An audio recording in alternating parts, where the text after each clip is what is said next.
Eh, bonjour. Je vais parler d'idées qui sont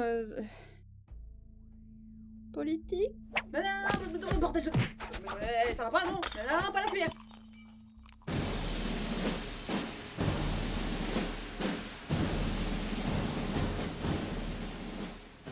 Starship Troopers, c'est l'histoire d'une humanité utopique dans laquelle plus rien ne va pas, une humanité où tout le monde est beau, tout le monde est intelligent, libre, une humanité qui n'a qu'un seul problème à régler, la présence d'aliens insectoïdes à l'autre bout de la galaxie qui envoient sans relâche des météorites dans notre direction afin de nous détruire. Mais grâce à de jeunes héros prêts à tout, l'humanité vaincra. On pourrait presque y croire, hein. C'est le parfait film d'action et de science-fiction avec des gros guns, des aliens moches, des humains dignes des pires couvertures de magazines, de la violence, de l'espace, des obstacles et une victoire finale méritée. Alors vous pouvez croire que Starship Troopers c'est ça, vous pouvez le lire au très littéral premier degré, y voir un film d'action sympa et aller vous coucher tranquille pour rêver de mâchoires carrées et de torse luisants. Mais on va pas se mentir, tous ceux qui ont cliqué sur cette vidéo savent très bien que Starship Troopers, c'est pas ça. C'est littéralement l'opposé. Starship Troopers, c'est l'histoire d'une humanité ultra militarisée au système politique fasciste et manipulateur. Parmi cette humanité, on retrouve un groupe de beaux et jeunes diplômés qui décident de s'engager dans l'armée, chacun pour des raisons différentes. La plupart font ça, car dans cette humanité, c'est l'une des seules façons de devenir citoyen, ce qui est l'unique moyen, entre autres, de voter. Je répète, dans ce système politique qui manipule très clairement les jeunes à coups de propagande continue pour leur montrer que l'armée c'est pas si mal, ce système politique tourne grâce à ceux et seulement ceux qui ont accepté cette propagande, y ont cru et ont vécu pour pouvoir plus tard voter. Ceux qui pourraient contredire cette politique n'ont pas le droit de vote. Mais c'est le système politique autosuffisant parfait, putain! Bref, on va suivre principalement Rico, joué par le seul acteur de l'univers qui peut porter le nom d'un enfant mort fictif tout en restant hot, Casper Van Dien, depuis son entraînement, en passant par tous les obstacles physiques et émotionnels qui vont avec un service militaire, jusqu'à sa victoire à la fois personnelle et terrestre. Avec lui, on retrouvera plusieurs jeunes soldats, tous plus gentils et attachants les uns que les autres, et qui... ne vous attachez pas trop, hein? Mais principalement, on aura Dizzy, jouée par Dina Meyer, une nana amoureuse de Rico depuis le début pour une raison qui m'échappe et que Rico déteste depuis le début pour une raison qui m'échappe encore plus, et le bullies aux dents les plus grandes du monde, Ace, joué par Jake Busey. En parallèle de cette infanterie, on retrouvera Carmen, jouée par Denise Richards, la copine de Rico qui veut devenir pilote et qui décide qu'être en couple ne l'aidera pas à monter en grade. Du coup, au bout d'à peine une demi-heure de film, le couple qui a déclenché l'histoire n'existe plus. Elle sera accompagnée d'un Rico 2 et nous montrera le point de vue aéronautique de la guerre, déjà bien différent de ce que vit l'infanterie au sol. Et en plus de ces deux personnages, on retrouvera de temps en temps le merveilleux, le magnifique, l'extraordinaire, pas très bien utilisé, Neil Patrick Harris, dans le rôle d'un membre du commandement qui est capable de télépathie et qui va donc nous permettre de jeter un coup d'œil à l'envers du décor de cette guerre et les prises de décision qui peuvent littéralement changer quelqu'un, et qui n'ont aucun sens mais on peut pas être parfait. Rico, lors de son entraînement et après avoir été largué par sa copine, va impressionner son instructeur et aura donc la possibilité de diriger son propre régiment. Seulement à cause du design totalement débile de ses casques, sérieux les acteurs galèrent trop avec pendant tout le film, ils passent leur temps à les redresser parce qu'ils tombent devant leurs yeux. Qu'est-ce que c'est que ce matériel? L'un de ses potes se fait tuer pendant un exercice. C'est le premier événement du film qui nous sort de l'utopie de beau gosse qu'on voit depuis le début. La première fois qu'un des gentils meurt, que Rico remet sa décision de rejoindre l'armée en cause, et qu'un personnage secondaire finit son arc en quittant l'armée traumatisé par ce qu'elle a fait. Wouhou, action, fun, divertissement... Seulement c'est à ce moment-là que la Terre est attaquée par les insectes à coups de météorites qui, on vous jure, c'est les insectes, ils lancent des météorites. Même si on n'accepte même pas l'idée qu'ils sont doués d'intelligence, ils sont super méchants, promis. Comme de par hasard, c'est la ville de Rico qui est attaquée, ce qui le pousse à vouloir rejoindre son régiment. La guerre débute de plein pot, tout le monde est chaud patate pour le combat, et c'est là que le film change complètement de ton.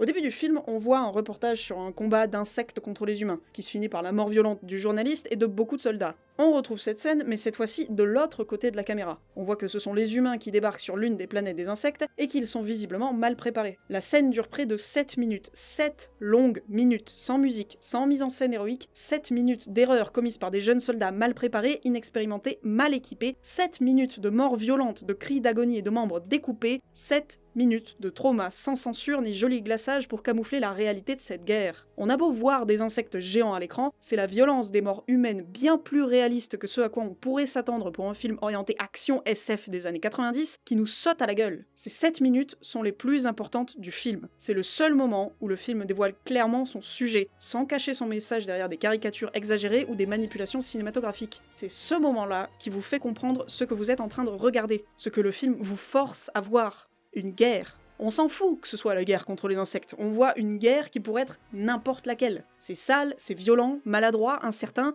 et triste. Rico est cru mort, puis est réassigné à un autre régiment commandé par un de ses anciens profs, joué par le beaucoup trop cool Michael Ironside. Ils sont envoyés sur une autre planète pleine d'insectes, cette fois-ci ils gagnent haut la main, la mise en scène met beaucoup plus en avant les individus, les héros, et en particulier Rico qui gagne la bataille grâce à une galipette des plus impressionnantes, la musique est de retour en force et tout se passe de jour, on est très loin des 7 minutes d'horreur. Mais on a droit à une scène d'à peine 1 minute qui me met toujours très mal à l'aise. Pour rappel, on est aux 2/3 du film. On commence à se rendre compte que les insectes sont sûrement plus intelligents que ce que le gouvernement ne veut l'admettre. Et on nous a même présenté l'hypothèse selon laquelle ce sont les humains qui ont causé cette guerre et que les insectes ne font que se défendre. Et on voit ça. C'est la première fois qu'on voit les yeux des insectes. Des yeux qui paniquent, qui savent qu'ils vont mourir.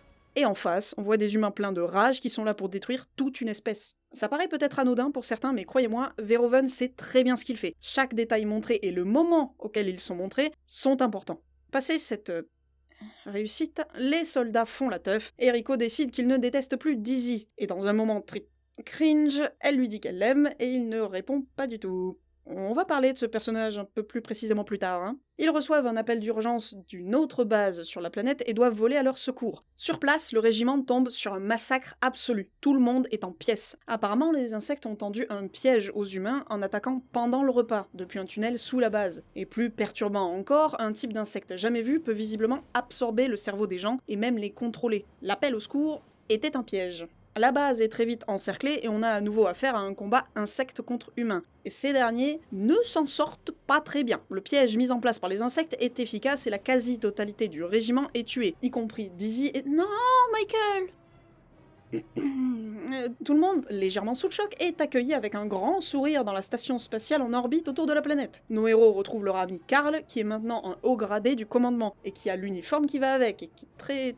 subtilement autoritaire. Carl admet devant eux que c'est lui qui a envoyé l'infanterie sur la planète afin de tester la théorie selon laquelle les insectes seraient intelligents et commenceraient à mettre en place des pièges pour tuer les humains. C'est aussi un moment important du film. Jusqu'à présent, on a eu le point de vue de l'infanterie, qui fait face au combat en première ligne, violent et traumatisant, et qui sont considérés comme des muscles sur pattes sans cerveau pour aller avec, et le point de vue de l'aéronautique, ou la flotte dans le film, qui voit le combat depuis la sécurité de leur vaisseau et sont montrés comme des intellectuels qui prennent l'infanterie de haut. Mais avec Carl, on a enfin l'opportunité de jeter un coup d'œil viteuf au point de vue du commandement, ceux qui sont finalement le plus éloignés du combat, ceux qui prennent les décisions et qui ont entre leurs mains la vie de millions de soldats, et ceux qui sont, vu les 3 personnages présentés, les plus changés par la guerre, qui perdent leur humanité et qui envoient littéralement des milliers d'autres êtres vivants à la mort pour tester une théorie. Vraiment Neil, t'as pas l'air bien. T'es un cookie? Et ce qui est encore plus déprimant, c'est que les autres personnages l'acceptent. Rico est face à un gars qui lui dit qu'il est clairement dispensable, et il accepte que c'est vrai. Après cette scène, on entre dans ce qui est le climax du film, le dernier combat. L'infanterie retourne sur la planète, Rico, qui est maintenant aux commandes de son régiment puisque tout le monde est mort, remarque que les nouvelles recrues sont juste des gamins, en oubliant visiblement qu'il est pas beaucoup plus vieux, ce qui remet en perspective le peu de temps qui est passé depuis le début du film. Carmen s'écrase avec Rico 2 pile poil là où se trouve un nid d'insectes, dont l'insecte que tout le monde recherche, celui qui suce les cerveaux et qui est plus intelligent que les autres. Rico pense qu'elle est morte, puis change d'avis en 2 minutes et décide d'essayer de la sauver. Alors le film suggère que c'est Carl qui a dirigé Rico vers Carmen à ce moment-là, mais c'est un des instants du film qui me caresse dans le mauvais sens du poil, j'avoue. Bon, Carmen arrive à couper l'antenne de l'insecte, je sais pas trop pourquoi c'est pas Rico 2 qui le fait, c'est lui qui avait le couteau et qui se fait sucer le cerveau en premier, donc... Ok, ça aussi j'y crois pas trop, non. Rico débarque, tout le monde est sauvé, enfin presque, un des insectes intelligents est capturé par l'ancien instructeur de Rico, et Carl lit son esprit. It's a fray!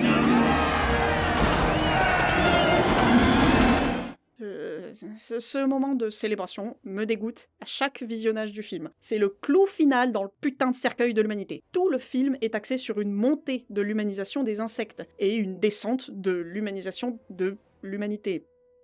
L'écriture, c'est dur. On passe de formes floues à la caméra qui massacre tout le monde, à des êtres qui sont visiblement tous différents, qui ont des rôles, puis à des êtres intelligents qui apprennent de leurs ennemis, jusqu'à des êtres qui ressentent, qui ont peur, des êtres attaqués sur leur propre planète par un prédateur sorti de nulle part qui ne leur fait aucune demande, et qui décide que parce qu'ils sont moches et stupides, ils peuvent leur marcher dessus pour se faire péter la gueule quand ils répondent à cette violence, et du coup leur en veulent encore plus. Les humains sont tellement aveuglés par leurs propres mensonges envers eux-mêmes et par la violence qu'ils engendrent eux-mêmes que confrontés à un être terrorisé,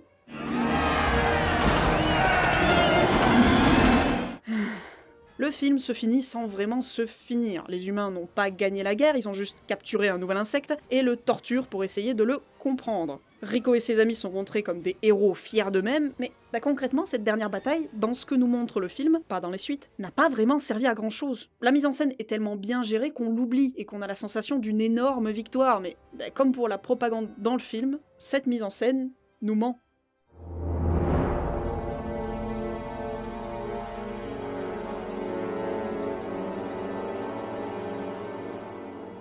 Starship Troopers, sorti en 1997 aux États-Unis et 98 en France, est réalisé par Paul Verhoeven, qui a réalisé 3 des plus gros films d'action aimés de tous et qui appellent à la nostalgie de tout le monde, même ceux qui étaient pas nés à leur sortie. Oui, j'en fais partie, oui. Robocop, Total Recall et bien sûr Starship Troopers, qui est selon ses propres dires son film préféré de son catalogue. En plus de ça, il a fait quand même Showgirls, La Chair et le sang et même Basic Instinct. Rien que ça, sa filmographie vaut clairement le détour, mais je vais pas m'étendre trop dessus. Le scénario a été écrit par Edward Neumeyer, qui a aussi écrit Robocop, et qui n'a fait que ça. Pour de vrai, allez voir ses crédits de scénariste, il y a quasiment que Robocop, Starship Troopers et toutes leurs suites. Et quand on sait ce qu'il en a fait, ça me fait me poser la question de l'implication de Verhoeven dans l'écriture, puisque pour Starship Troopers comme pour Robocop, il y a que les films qu'il a réalisés lui-même qui sont bons, on va pas se mentir. Logiquement, ça me fait supposer qu'il a dû gentiment diriger Neumeyer dans les bonnes directions, et une fois qu'il était plus derrière lui, ou bien qu'il y avait quelqu'un d'autre derrière lui, Neumeyer s'est chié dessus.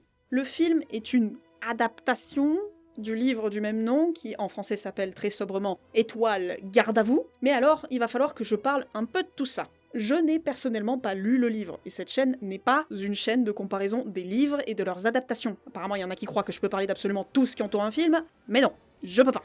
Ce que je sais du livre Starship Troopers, c'est qu'il a été écrit par Robert Heinlein. Né en 1907 aux États-Unis, il est entré dans la Navy en 1929, puis 5 ans plus tard l'a quitta après avoir attrapé la tuberculose. Il commença à écrire en 1939 et continua jusqu'à sa mort en 88, et travailla en tant qu'ingénieur pour la Navy pendant la Seconde Guerre mondiale. Je vous raconte tout ça puisque, bien qu'ayant débuté sa vie en tant que libéral, Heinlein, en vieillissant, est devenu un conservateur plutôt vénère et a officiellement clamé qu'il n'était plus démocrate en 54. Starship Troopers a été écrit en 59. J'ai vu par-ci par-là quelques fans du livre qui insistent pour dire que ce dernier est, comme le film en fait, une satire d'un système fasciste. Mais après avoir vu les positions politiques de Heinlein à cette époque, j'aurais du mal à croire qu'il écrirait une satire de ses propre position. Il décrivit lui-même son travail comme critiquant une citoyenneté donnée plutôt que gagnée. En fait, le fait que les gens ne faisaient pas leur part du travail. Et venant d'un gars qui a bossé pour la Navy pendant le conflit mondial le plus vénère,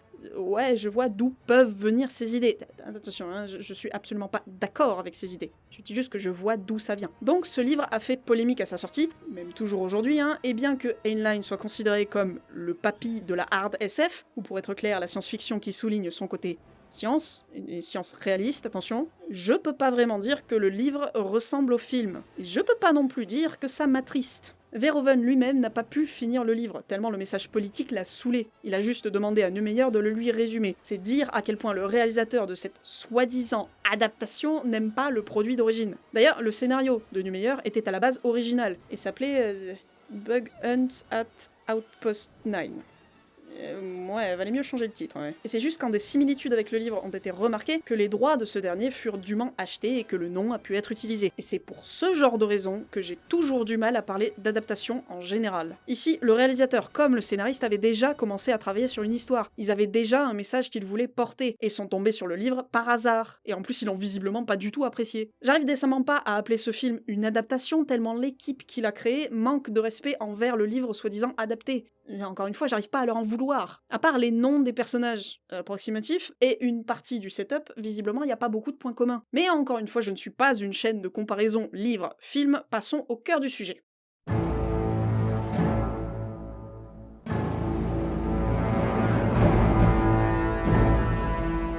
Un des éléments du cinéma de Verhoeven dont je ne me lasse pas, c'est qu'il ne gaspille rien. Dit comme ça c'est chelou, ouais, mais en gros, il y a rien, ni à l'écran, ni à l'audio, qui n'ait pas un sens. Chaque détail qu'on nous montre, chaque plan qui dure un peu plus longtemps que nécessaire, chaque ligne de dialogue, l'utilisation ou non de la musique, tout est calculé. Alors pas au point de trop en faire et de finir par être très légèrement pompeux, ici il s'agit de donner au spectateur tout ce qui jouera un rôle dans l'histoire, sans être réellement subtil, mais sans être non plus dans ta face. L'absence de musique pendant les 7 minutes de de combat est là pour différencier cette scène du reste du film qui utilise constamment une bande-son de film d'action ultra positivo-héroïque. La durée juste un peu trop longue de la scène de la mort de cet insecte n'est pas là par hasard. C'est juste assez long pour qu'on commence à ressentir une gêne qui est confirmée quand on découvre l'œil terrorisé de la bestiole, et qui finit de nous rebuter quand on voit le soldat s'acharner sur son cadavre. On voit un gros plan sur un alien qui nous paraît random, et que nenni, on le relie à la découverte de l'insecte suceur de cerveau. Et du coup, quand on les retrouve à la fin du film, ils servent à faire monter la tension avant qu'on ne découvre ce même insecte suceur de cerveau. Bref, si un plan vous paraît étrange, si une musique semble hors sujet, si un dialogue a l'air trop précis ou pas assez, si les personnages soulignent quelque chose ou en dévoilent plus sur eux-mêmes, tout ça n'est pas gratuit. Chaque chose a sa place dans le film et sera réutilisée à un moment ou à un autre. Et c'est la même chose pour les personnages eux-mêmes. Aucun d'entre eux ne sert à rien. Vous pouvez être sûr que si un personnage n'a ne serait-ce qu'une seule ligne de dialogue,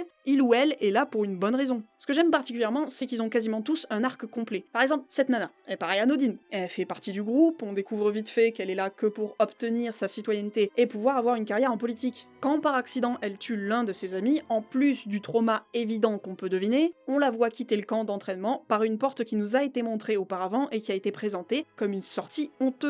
Donc avec tout ce que le film nous a présenté à l'avance comme des détails avec peu d'importance, on a maintenant l'histoire tragique d'une jeune femme qui, après avoir passé cette porte, ne pourra jamais avoir la carrière dont elle rêvait et sera traumatisée à vie. Même chose pour tous les adultes que l'on croise pendant le film. Les profs pleins de cicatrices nous suggèrent la réelle violence de la guerre contre les insectes, qui pourtant à ce stade du film ressemble à un camp de vacances de ce qu'on a vu de la propagande. Les seuls adultes qui n'ont pas l'air mal en point sont les parents de Rico, qui sont antimilitaristes et du coup n'ont pas fait leur service militaire. C'est pas montré sous un mauvais angle. Verhoeven n'appuie pas sur les blessures, elles sont juste là. Ce qui rend ces premiers indices de violence finalement assez... j'ai pas envie de dire subtil, parce que... bras coupés quoi, mais ces personnages sont présentés positivement, donc par projection, leurs blessures ne nous paraissent pas négatives.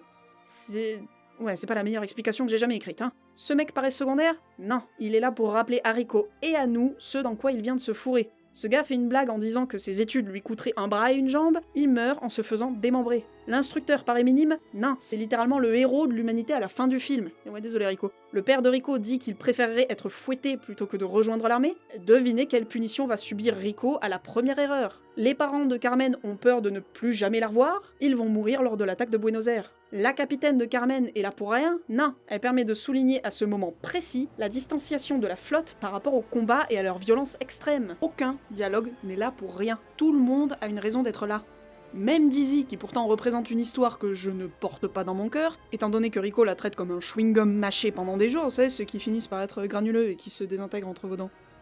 Et qui a un goût de vieux. Ouais, leur histoire ne me plaît pas, mais c'est pas pour ça qu'elle a pas un sens. Dizzy est un reflet de Rico. Au début du film, on le voit essayer de faire dire à Carmen « je t'aime », de lui faire juste prononcer les mots. Ce qu'elle ne fait pas. Dizzy fait exactement la même chose avec Rico. Elle lui voue un amour qui, de ce qu'on voit, dure depuis des années et qui n'est pas réciproque. Et lorsqu'elle lui dit « enfin je t'aime », il ne répond pas, exactement comme Carmen. Donc il est en train de faire la même chose qui avait l'air de lui briser le cœur au début du film. Et la tragédie dans tout ça, c'est que lorsque Dizzy est sur le point de mourir, elle offre une nouvelle occasion à Rico de lui déclarer sa flamme. Ce qu'il ne fait pas. J'aime pas vraiment Rico, là tout de suite. Dizzy garde cet espoir de love story jusqu'à son dernier souffle, et ne le reçoit pas, parce que la vie est une...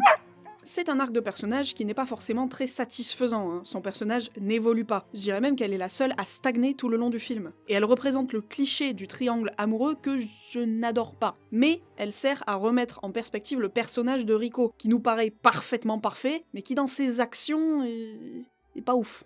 Les arcs des autres personnages sont plutôt classiques. Rico passe d'un adolescent qui n'a comme seul talent que d'être sportif et qui ne sait pas trop quoi faire de sa vie, à un soldat qui montera en grade grâce à la mort de tous ceux qui l'entourent. Il vivra des choses de plus en plus traumatisantes, mais deviendra en parallèle de plus en plus distant face à ses traumas. D'où la fameuse remarque sur la jeunesse des recrues, alors que lui n'est pas bien plus vieux. Mais à ce stade, il a vécu bien plus que ses rookies. Ace O'Danlong veut au départ monter en grade, mais comprendra au fur et à mesure qu'il n'est visiblement pas fait pour commander, mais pour suivre les ordres. Carmen... ne vit pas beaucoup de conflits maintenant que j'y pense. Elle commence en voulant devenir capitaine et atteint ce grade à la fin du film. Tous ces arcs narratifs sont hyper classiques dans un film d'action, et c'est un des messages les plus déprimants du film.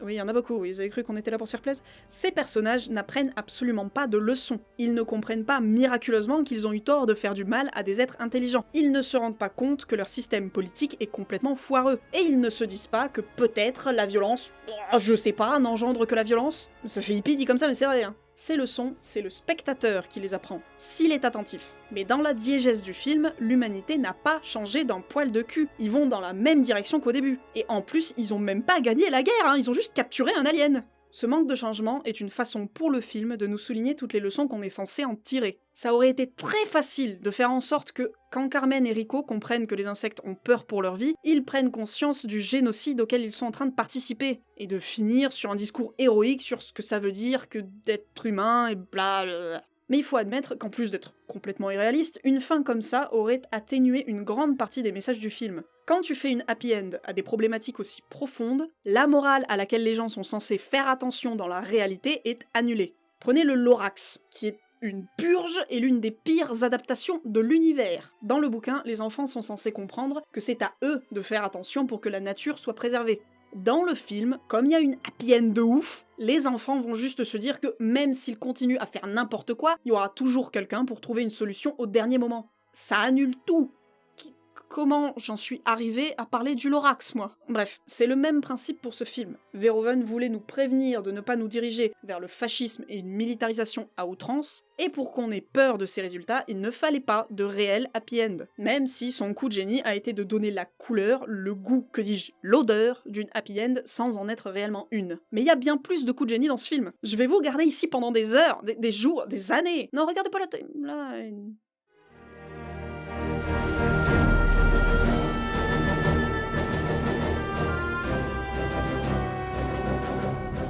Starship Troopers fait partie de ces films qui arrivent à vous suggérer bien plus que ce qu'ils vous montrent, en utilisant des détails finalement très simples. Verhoeven voulait montrer un régime fasciste parfait, pour démontrer que même celui-là était merdique. Donc il en a fait une utopie, ou en tout cas ce qui peut s'en rapprocher le plus. On a droit à un panel de jeunes acteurs super beaux gosses de tous les côtés, ça je pense que tout le monde l'a remarqué, et c'est même ce que tout critique digne de ce nom ne peut s'empêcher de souligner en parlant de ce film. Mais il n'y a pas que le choix volontaire d'acteurs BG qui donne cet aspect d'utopie. Le peu qu'on voit de la Terre, en plus d'être parfaitement propre et futuriste sans tomber dans l'esthétique froide qu'on voit absolument partout aujourd'hui, paraît complètement égalitaire. Le film débute à Buenos Aires avec des personnages plus blancs que blancs, on va pas se le cacher, et sachant que le personnage principal du roman était bel et bien latino et s'appelait Juan, pas Johnny, on peut facilement crier au whitewashing et je ne blâmerai personne d'en râler, lâchez-vous. Mais la logique que Verhoeven utilise pour expliquer ce choix, c'est qu'une planète utopique n'aurait plus aucune différenciation de couleur de peau et que n'importe qui peut vivre n'importe où. Sachant que Rico vient d'une famille riche, ils ont simplement voulu déménager en Amérique du Sud. En plus d'un monde sans discrimination de couleur, tout au long du film, on voit très bien qu'il n'y a plus non plus aucun sexisme. Les équipes de sport sont mixtes, les douches sont mixtes, les dortoirs sont mixtes, il y a autant de femmes que d'hommes dans les classes, pendant la cérémonie d'entrée dans l'armée, il y a même un prof et une prof. L'égalité homme-femme est partout dans le film, sans être soulignée ni même remarquée par les personnages. Et bordel, ce que c'est rafraîchissant! Tout ça crée volontairement un monde en arrière-plan qui a effectivement pas mal d'aspects utopiques. Mais ça n'est qu'en surface. Bon, déjà parce que tous ces jeunes beaux gosses suggèrent la globalisation du physique parfait, ce qui me débecte pour plusieurs raisons, mais cette vidéo est déjà beaucoup trop longue, mais aussi parce que cette surface réussit à nous faire oublier qu'on ne voit finalement pas grand-chose du monde, que les jeunes qu'on voit sont des gosses de riches, donc sont forcément mieux lotis, et que le peu d'adultes que l'on voit ont l'air plutôt mal en point, et donc que cet état de jeune BG ne durera pas. Le seul autre aspect que l'on voit du monde, ce sont les fameuses vidéos de propagande qui popent un peu partout pendant le film. Le fait qu'elles soient constamment présentes nous suggère que ces vidéos sont bombardées sans arrêt dans l'univers du film, que les personnages les voient jour après jour. Et pourtant, nous, on en voit que, genre, 5 en tout. Mais ça suffit largement à nous faire comprendre la présence constante du gouvernement, ce qui chamboule pas mal la surface d'utopie qu'on nous a établie. J'ai l'impression de virer conspirationniste dans cette analyse. Une dernière chose que j'aimerais souligner sur le world building, mais dont j'entends rarement parler, c'est la différence de traitement face à deux accidents, ceux provoqués par Rico et par Carmen. Ok, encore une fois, on pourrait croire que c'est un détail, mais ce film est un amas de détails parfaitement utilisés, donc ouais. Au moment où Rico cause la mort d'un de ses camarades d'infanterie, en parallèle, on retourne du côté de Carmen, qui a le quart de nuit sur son vaisseau. Pourquoi on la voit à ce moment-là, à votre avis ?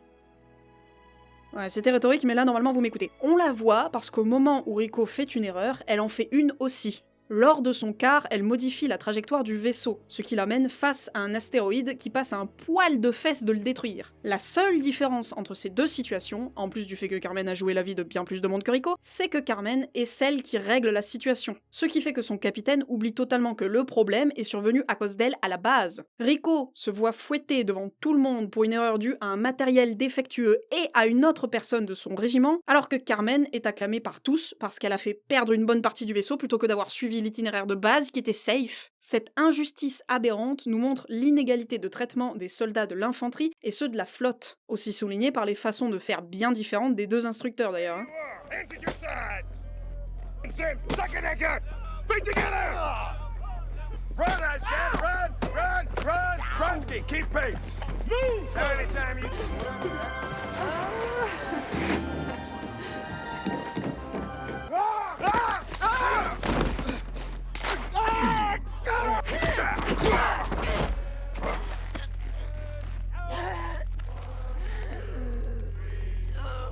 All right, Abanus. Take her out.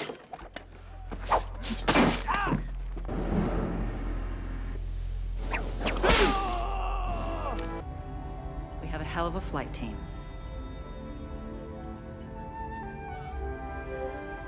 Non mais c'est fun, regarde comment on s'amuse.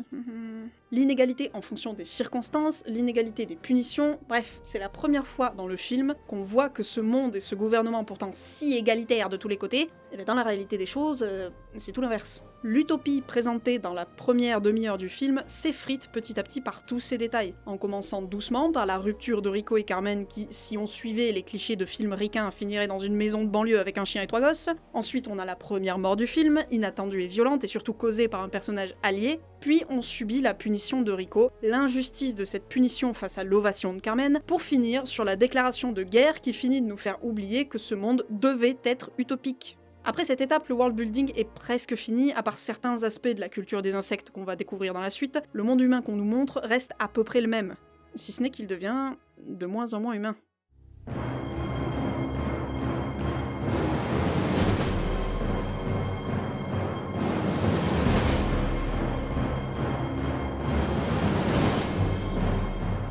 Le film est jonché de caricatures et exagérations dans tous les sens. En plus des acteurs BG, sportifs, intelligents, tous super attachants et tous à égalité, je vais pas m'étaler à nouveau sur le sujet, on a le fameux système politique hyper militarisé, qui même s'il peut paraître abusé, est finalement plutôt vraisemblable. Heinlein avait développé ce concept en cherchant une politique qui n'a concrètement jamais existé dans l'histoire de l'humanité, mais qui pourrait être viable et soutenable au long terme. Bon alors pour lui c'était un bon système.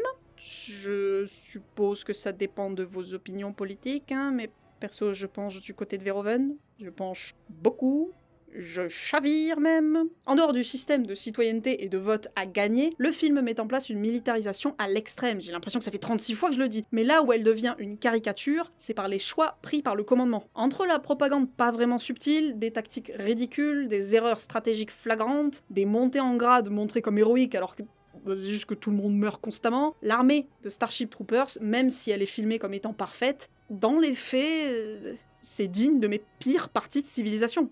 Et je suis pas doué à Civilisation. Ah, et bien sûr, on a les uniformes militaires qui, plus on va vers le haut de la pyramide, plus ils s'inspirent des uniformes nazis. Mais bon, ça c'est pareil que pour les acteurs BG, dès que quelqu'un parle de ce film, c'est un des premiers détails qui ressortent. Donc, à part vous dire que c'est bel et bien une critique et pas une glorification, comme certains critiques l'ont cru à la sortie du film, j'ai pas grand chose à rajouter sur le sujet. Je pense que vous êtes assez intelligent pour voir que nazi égale pas gentil.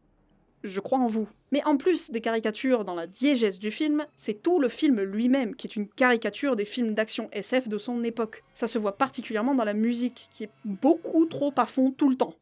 Sauf là. La violence montrée qui est de plus en plus vénère, de plus en plus longue, mon dieu que les combats durent une éternité dans ce film, et ce qui me fait toujours rire par contre, c'est que ça, c'est censuré. Et surtout, on a droit à tous les clichés scénaristiques de films d'action qui sont décapités quasiment dès leur introduction, comme la relation amoureuse, les relations amoureuses en fait, le groupe d'amis qui vont se battre côte à côte, comme je l'ai déjà dit, la montée en grade qui devrait normalement être héroïque mais qui est ici complètement fortuite, et toutes les victoires des humains, les deux victoires des humains, sont soit dues à leur technologie bien plus avancée que celle des insectes, soit dues à la chance. C'est pas des victoires satisfaisantes pour lesquelles les héros ont dû se battre. À armes égales, on a vu ce que ça donnait, un combat entre les humains et les insectes.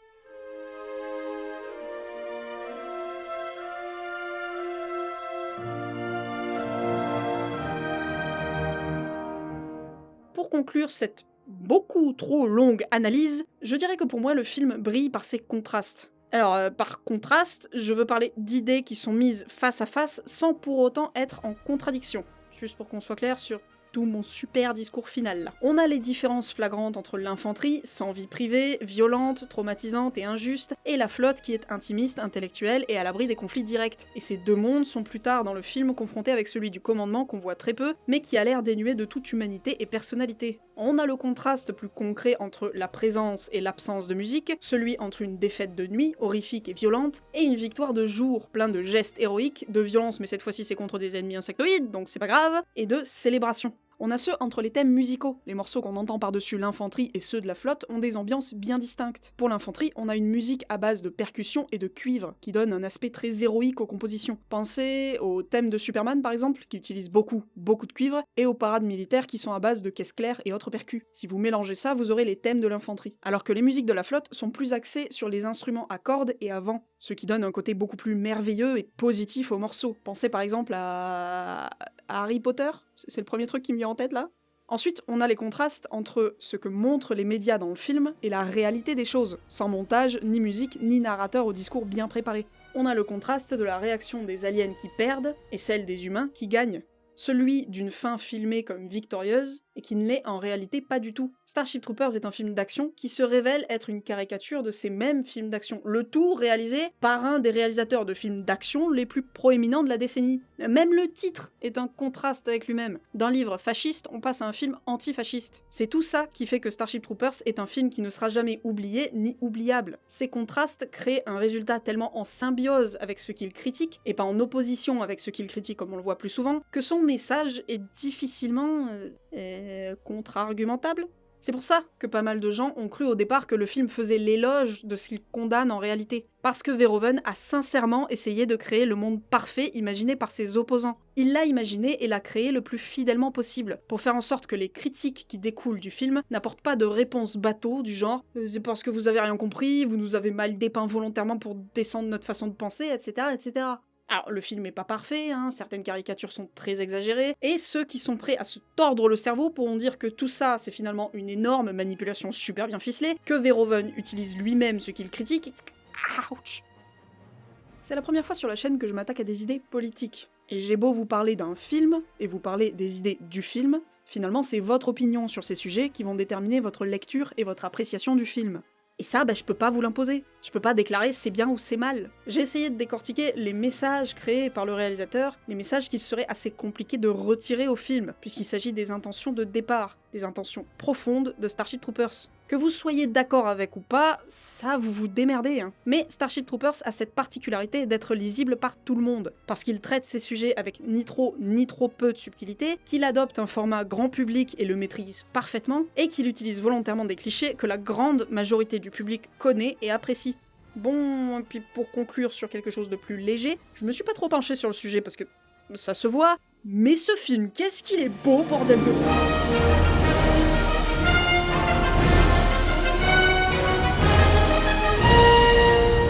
Non, mais alors après la rétrospective Hellraiser, je refuse catégoriquement de parler d'une franchise complète.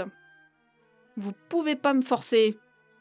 Même pas en laissant plein de commentaires qui me demanderaient de continuer. Non. J'adore Starship Troopers, c'est génial. Je me suis beaucoup amusée à l'analyser, j'espère que ça plaira à ceux qui voulaient absolument que j'en parle. Je comptais de toute façon en parler quasiment depuis la création de la chaîne, très sincèrement. J'ai pas encore vraiment décidé si je faisais les suites, pour être honnête. Je vais voir si j'ai des trucs à dire dessus, on verra. Comme d'habitude, partagez, abonnez-vous, ciao!